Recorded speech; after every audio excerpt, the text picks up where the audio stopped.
आता आपल्या आवडत्या मालिकेचे संपूर्ण भाग मालिका प्रसारित झाल्यानंतर लगेचच पाहू शकता फक्त सन नेक्स्ट वर। भारतातील प्रेक्षकांसाठी मोफत सेवा। आजच्या काळात तुझ्यासारख्या पारिजातकाची गरज आहे। गुरुजी, आता माझा विषय बाजूला ठेवून आईला आणि शक्तीला या संकटातून कसं वाचवायचं याचा विचार करूया। हो गुरुजी, मैत्रेयी आणि शक्ती दोघी संकटात, आणि अनफॉर्च्युनेटली मी काहीच करू शकत नाही, म्हणून तुमच्याकडे मोठ्या अपेक्षेने आलोय।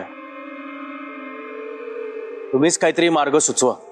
मला कळलंय, गेले काही दिवस शक्तीच्या मनावर त्या अघोरी मांत्रिकानं ताबा मिळवलाय। घरातल्या एका बाहुल्यात मांत्रिकाचा प्राण आहे। घरात आजवर जे काही घडलंय त्याचा रचिता तो मांत्रिक म्हणजे तो बाहुला आहे। हो, तो खूप वाईट आहे। घरात सगळ्यांना खूप त्रास देतो। आईला संपवायचं म्हणतोय, आई नंतर शक्तीला संपवायचं म्हणतोय, शक्ती नंतर माझाही बंदोबस्त करणार आहे असं मला म्हणाला। काही करून आपल्याला त्या भावल्याला संपवावं लागेल, पण प्रॉब्लेम असा झालाय की त्या भावल्याला काही करायचं म्हटलं तर शक्तीच्या जीवाला धोका आहे। गुरुजी, आता मैत्रेयी घरी एकटीच आहे। त्या भावल्यानी मैत्रेयीवर हल्ला करण्याआधी आपल्याला काहीतरी करावं लागेल। तो मांत्रिक साधा मांत्रिक नाहीये। खूप वर्ष हट्टानं तपश्चर्या करून त्याने अघोरी विद्या प्राप्त केली आहे।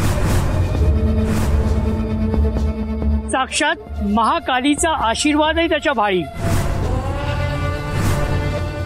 त्यामुळे त्याचा शक्तीच्या शरीरावरचा ताबा सुटत नाहीये।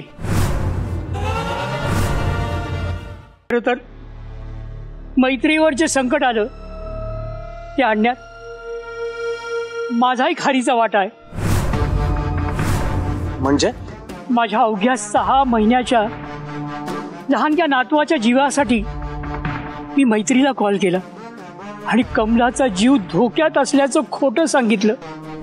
मला देवीने दृष्टांत दिला, तुमच्या घरातल्या एका वयस्कर व्यक्तीचा मृत्यू होण्याची शक्यता आहे।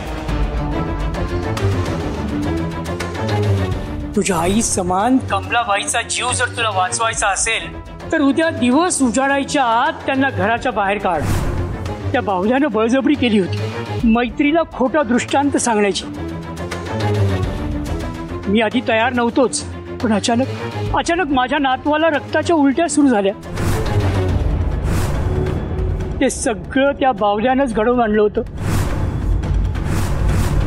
म्हणून मी माझ्या तत्वात बसत नसताना देखील बाहुल्याच्या धमक्यांना बळी पडलो। स्वार्थ बाजूला ठेवून